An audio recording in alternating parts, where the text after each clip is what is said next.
बहुत सारे ख्याल रख रहे होंगे। जैसा कि आप जानते हैं कि इस वीडियो से पहले हमने इससे पहले वाली वीडियो बनाई थी, वो थी चैप्टर किंगडम प्रोकैरियोट्स से रिलेटेड। तो जो हमारा नेक्स्ट चैप्टर है वो है वैरायटी ऑफ लाइफ के बारे में। As you can see it, variety of life यहाँ पे लिखा हुआ है मैंने। सही है। इस चैप्टर में जो दो मेन चीज़ है ना वो है साइकिल्स। अब साइकिल से सवाल मतलब MCQs उतने नहीं है क्या आए, लेकिन ये PMC है एंड हमें PMC के अकॉर्डिंग चलना होता है, तो कह भी नहीं सकते कि आ जाए। तो इस वजह से हम अपनी तरफ से पूरा 100% देंगे कि और अपनी पूरी 100% तैयारी करेंगे, तो उसके लिए एक भी चैप्टर स्किप नहीं करेंगे हम। तो और ये जो चैप्टर है ना वैरायटी ऑफ लाइफ, ये टोटली वायरस के बारे में है। सही है। इसमें हम वायरस की क्लासिफिकेशन पढ़ेंगे, उसकी ग्रुपिंग करना सीखेंगे, उसकी नेमिंग सीखेंगे। एंड ये जो चीज़ें हो रही हैं ना, ये वायरस को डिस्कवर करने के लिए हो गया। इसमें हमें पता चलेगा कि वायरस ऐसे ही डिस्कवर नहीं हो गया, इसके लिए साइंटिस्ट को कितनी मेहनतें करनी पड़ी, कितनी उन्हें मुश्किलात फेस करनी पड़ी। ऐसे ही तो डिस्कवर नहीं हो गया, इससे पहले और भी ऑर्गेनिजम्स थे जिनको आना था, तो उनको आने में कितनी मुश्किलात हुई, वो सब हम डिस्कस करेंगे। और फिर हम नेक्स्ट अपनी क्लासिफिकेशन अपनी साइकिल्स पे पहुँचेंगे। तो स्टार्ट करते हैं अपने चैप्टर से, which is variety of life. सही है। तो in variety of life the organism as you know it, मैंने अभी कहा था कि हम वायरस पे, ये जो पूरा चैप्टर है ये वायरस के ऊपर है। तो क्लासिफिकेशन से स्टार्ट करते हैं। जो हमारा फर्स्ट टॉपिक है क्लासिफिकेशन ऑफ वायरस। सही है। अब साइंटिस्ट को वायरस को क्लासीफाई करना था कुछ बेसिस पे। वो बेसिस थी cytology, biochemistry, homologous and genetics. ये जो जेनेटिक्स है ना, which is a final tool, ये MCQs में आता है या आ सकता है। सही है। आता भी और आ सकता भी है। सही है। अब हमें after we know the science of genetics, हमें साइंस पता चल गया जेनेटिक्स की। फर्स्ट हर्डल था क्रॉस हो गया और साइंस जो थी वो डेवलप हो गई। Next classification that scientist wants to develop is that कि हम ऑर्गेनिज्म, जो हमारे पास ऑर्गेनिज्म है ना वायरस, इसकी हम ग्रुपिंग कैसे करें। उन्होंने ग्रुपिंग इस तरीके से की कि जिनकी जीन सेम होती है ना, जिनकी स्पीशीज सेम होती है ना, उनकी जीन भी सेम होती है। सही है। When they grouped up the organism on the basis of genetics, तो कुछ इस तरीके से उन्होंने डेवलप किया कि जिनकी रिपीट करें कि जिनकी जीन सेम होती है ना, उनकी स्पीशी भी सेम होती है। तो उन्होंने जीन को ग्रुप्ड अप किया जेनेरा में, जेनेरा को ग्रुप्ड अप किया उन्होंने फैमिलीज़ में, फैमिलीज़ को ग्रुप्ड अप किया उन्होंने ऑर्डर में, and then order into classes, classes into phylum, and then phylum into kingdoms.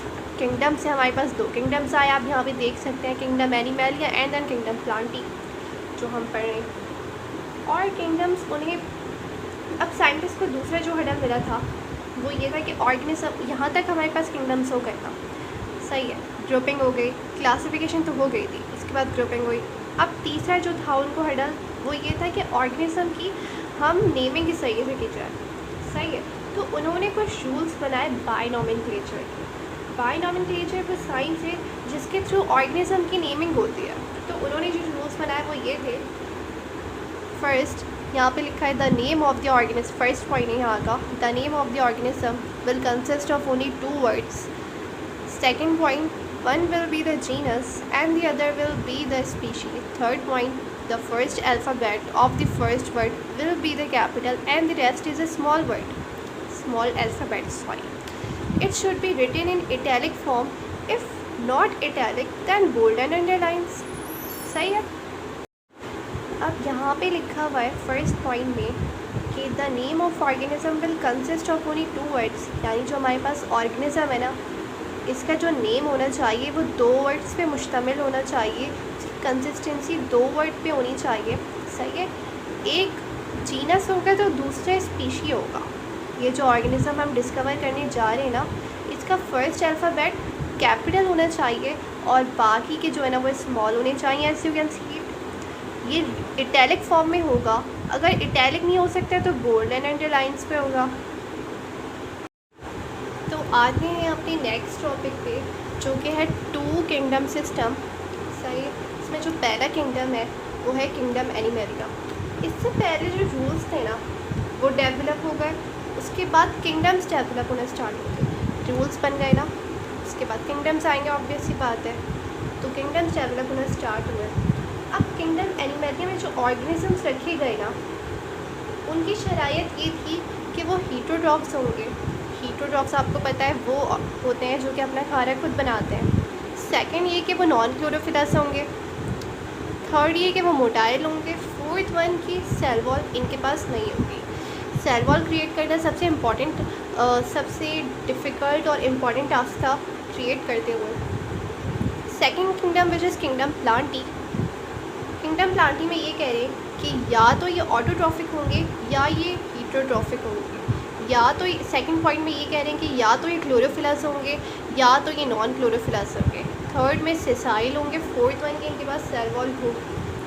अब टू किंगडम सिस्टम बन गया। इसके बाद नया ऑर्गेनिज्म डिस्कवर हुआ which is Euglena, as you can see it. सही है, सीक्वेंस याद रखना पड़ेगा।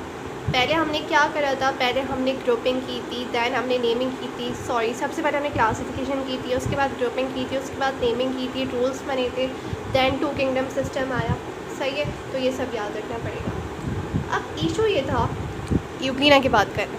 अब इशू ये था कि यूग्लिना के पास ना क्लोरोप्लास्ट है, यानी इसे तो किंगडम प्लांटी में होना चाहिए, लेकिन इसी यूग्लिना के पास ना फ्लैचुला भी है, तो इसे किंगडम एनिमेलिया में रख देना चाहिए।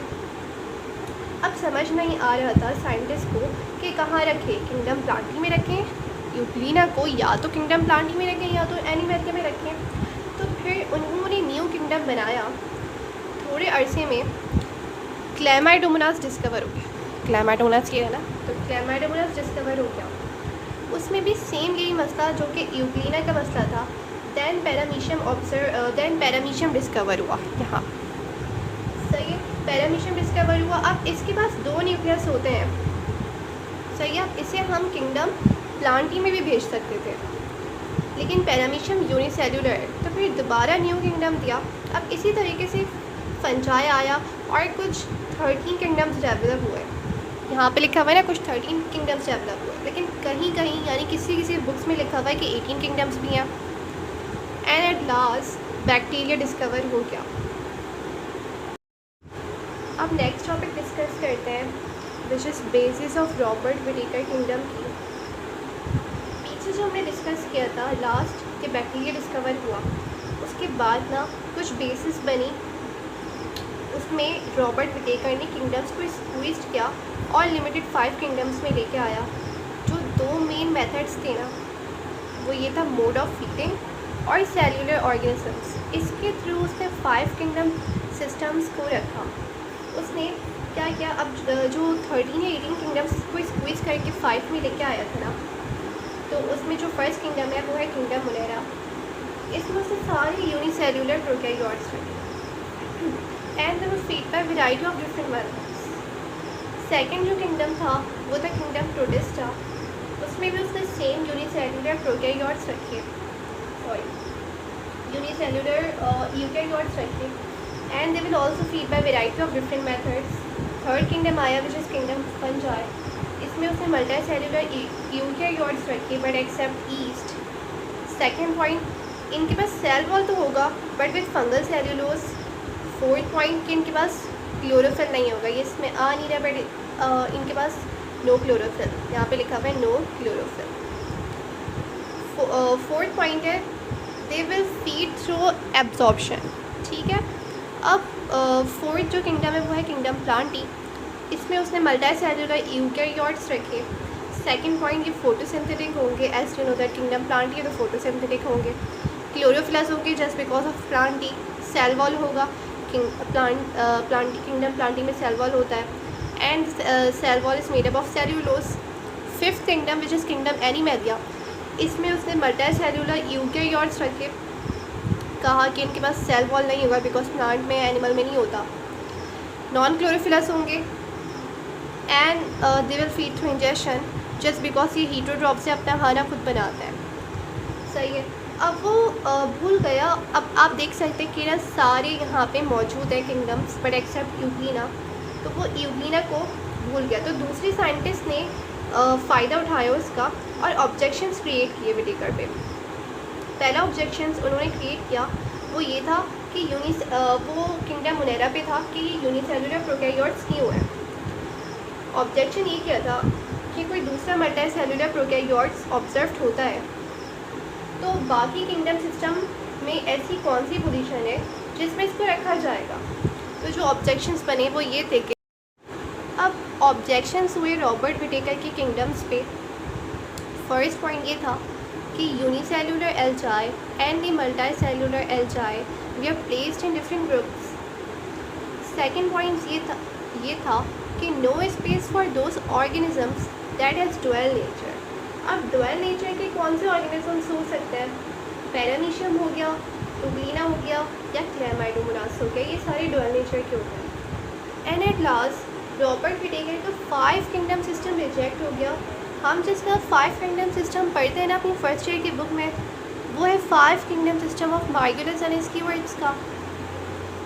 उसमें सिर्फ फर्स्ट किंगडम जो उसको मसला था यानी दूसरे साइंटिस्ट को, तो वो ये था कि सारे यूनिसेलुलर जो ऑर्गेनिजम्स थे उनको उन्होंने हटा के, हमने जो भी पीछे पढ़ा था किंगडम मुनेरा में, उसमें उन्होंने सारे रॉबर्ट विटेकर ने सारे यूनिसेलुलर प्रोकैरियोट्स रखे थे, तो उसने उसको हटा के सारे प्रोकैरियोट्स रखे। यहाँ पे आप देख सकते हैं। सेकंड किंगडम में उनको मसला था उसने सारे ऑल रेड बैक ऑर्गेनिजम्स रखे। सही है। यानी अगर किसी भी ऑर्गेनिज्म में कोई भी ऑब्जेक्शन आता था तो वो किंगडम प्रोटोक्टिस्टा में जाता था। अब कुछ अरसे में एक नया ऑर्गेनिज्म डिस्कवर हो गया विच इज़ वायरस। तो उसकी कुछ खास प्रॉपर्टीज़ पता चली, वो ये थी कि ये नॉन सेल्यूलर हो गया। अब इसे नॉन सेल्यूलर इसलिए कहा गया है क्योंकि इट आइदर हैज़ DNA और RNA एट वन टाइम। ये ऑब्लिगेट पैरासाइट होंगे। फोर्थ, ये कंपोस्ट होंगे न्यूक्लियोप्रोटीन से। Fifth, it is living only inside the host cell, without the host cell it is considered as dead. ये host cell पे करता है अपना, यानी ये जो लिव करता है वो होस्ट सेल पे करता है, और अगर इसका होस्ट सेल नहीं हो तो वो कंसिडर्ड होता है डेड। डिस्कस करते हैं वायरस के स्ट्रक्चर को, जो हमारा नेक्स्ट टॉपिक है। इसके पास एक आउटर कवरिंग है that is known as capsid, and capsid जो इसकी आउटर कवरिंग है ये बनी है कैप्सोमेर से। जो सिंपल वायरस होता है ना उसमें तकरीबन 20 कैप्सोमेर्स होते हैं। अगर एक कॉम्प्लिकेटेड सा वायरस हुआ तो उसमें तकरीबन 2000 होंगे। या इसके अराउंड एक कवरिंग है, नहीं भी हो सकती, that is known as envelope. इसमें एक क्रोमेटिन नेटवर्क है। सही है। या तो ये DNA होगा या तो ये RNA होगा। इस कैप्सिड के नीचे एक नेक लाइक रीजन है that is known as collar shell, and उसके नीचे base plate and leg like substances जो है ना इसे टेल फाइबर्स कहेंगे। वायरस का जो पूरा स्ट्रक्चर है ये प्रोटीन से बना है। एक बात बताना भूल गई, DNA और RNA न्यूक्लिक एसिड से बना है। स्टार्ट करते हैं अपने नेक्स्ट टॉपिक से which is cycles. First cycle which is lytic cycle, and second जो हमारे पास है लाइसोजेनिक साइकिल। एक एक करके डिस्कस करेंगे। लाइटिक साइकिल में लिखा हुआ है it is viral replicating cycle in which virus kills its host cell. ये एक वायरल रेप्लिकेटिंग साइकिल है जिसके अंदर होस्ट सेल से वायरस किल करता है, यानी होस्ट सेल ख़त्म हो जाता है। ब्लैक कलर का होल है ना, समझे ये ई कोलाई है, एक बैक्टीरिया है। ये बैक्टीरियोफेज है। ई कोलाई जो है ना ये एक बैक्टीरिया से होगी। हाँ, साइकिल एक बैक्टीरिया से होगी which is E coli, also known as Escherichia. अब बैक्टीरियोफेज ई कोलाई की सरफेस पे अटैच्ड होगा। बैक्टीरियोफेज ई कोलाई की सरफेस पे अटैच्ड होगा, एंड इस फर्स्ट जो है हमारे पास स्टेप, इसको हम कहेंगे अटैचमेंट। अटैच हो रहा है ना ई कोलाई की सरफेस पे, तो हम अटैचमेंट कहेंगे। सेकंड में क्या होगा, ये अपने टेल फाइबर्स के थ्रू अटैच्ड होगा। नेक्स्ट स्टेप में बैक्टीरियोफेज अपनी बेस प्लेट से लाइस करेगा और ई कोलाई में होल करके अपने वायरल क्रोमेटिन को इंट्रोड्यूस करेगा। As you can see it here, उसने अपने वायरल क्रोमेटिन को इंट्रोड्यूस किया ई कोलाई में। सही है। नेक्स्ट स्टेप में वायरल क्रोमेटिन अपने जैसे 200 फेजेस को बता दे मतलब इंट्रोड्यूस करवा देगा यहाँ पे।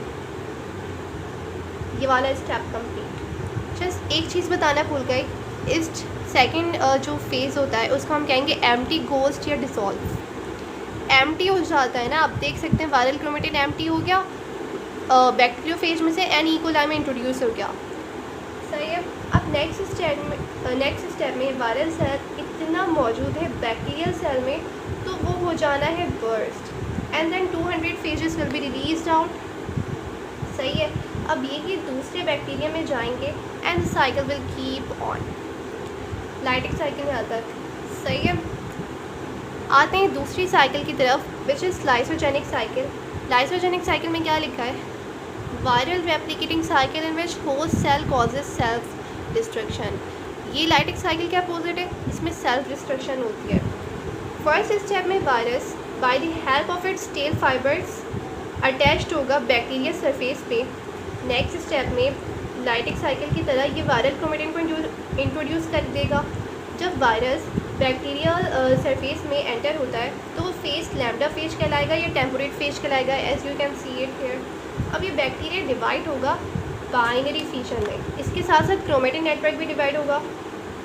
नेक्स्ट फेज में वायरस अपना हेड एंड नेक तो डेवलप कर लेगा, लेकिन अपने वायरल यानी अपनी होस्ट सेल को भी डिस्ट्रक्ट करेगा, and the cycle will keep on as you can see it. इसमें कोई भी अगर आपको मसला हो तो आप कमेंट्स में पूछ सकते हैं। तो स्टार्ट करते हैं अपने नेक्स्ट टॉपिक से, which is viroids and prions. समझ लें, आता इसमें से ज़्यादातर नहीं है बट आ भी सकता है, जैसे मैंने आपको बताया था। वायरॉइड्स पढ़ते हैं। फर्स्ट पॉइंट क्या है?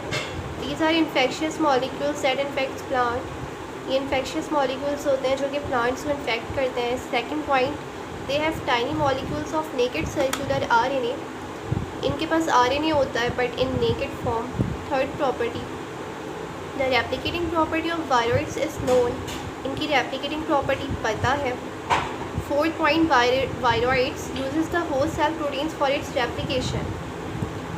प्रायॉन्स पे आते हैं। These are tiny molecules which is an infectious agent whose replicating abilities unknown। इसमें अननोन है, उसमें नोन है। It is believed that, second point, it is believed that prions are normal brain cells of an organism that begins to replicate abnormally। सही है, यहाँ तक हमने cover up कर लिया। अच्छा, अब जैसे कोई मसला हो या समझ में ना आ रहा हो तो वो मुझसे कमेंट्स में पूछ सकता है, और उम्मीद करती हूँ आपको मेरा लेक्चर अच्छा लगा हो। तो यहाँ तक रखते हैं एंड देन नेक्स्ट टॉपिक से स्टार्ट करेंगे इंशाल्लाह। तो अपना बहुत ज़्यादा ख्याल रखिएगा, और यहाँ तक के लिए बहुत शुक्रिया आपने देखा मेरा चैनल। अल्लाह हाफ़िज़।